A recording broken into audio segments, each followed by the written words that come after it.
I'm in Dufferin-Caledon, a progressive conservative stronghold where Sylvia Jones has held the power since the riding was reintroduced into the Ontario legislature in 2007. Jones is extremely popular in the region, and anything other than a victory for the PC candidate will probably be considered not only as a major shock in our region, but across the province. In the past, Sheridan received up to 91% of their funds from provincial grants. However, now that has gone down to only 41%. This means finding more innovative ways to form revenue.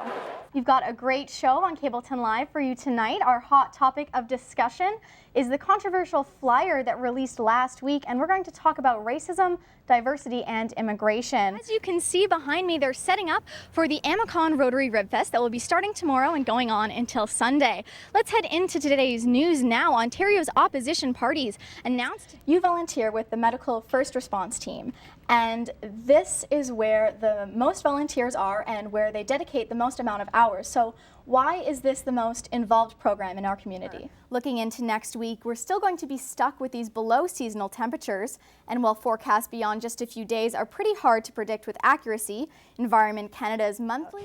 But why do we argue in the first place?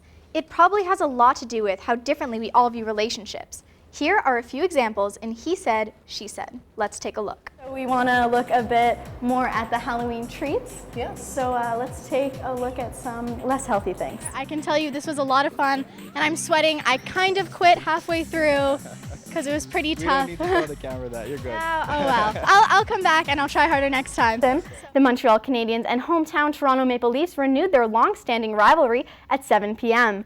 The game is followed by another all-Canadian matchup in Calgary between the Flames and Vancouver Canucks at 10 p.m. That's all for today's news. I'm Emily Johnson. Back to you, Sarb.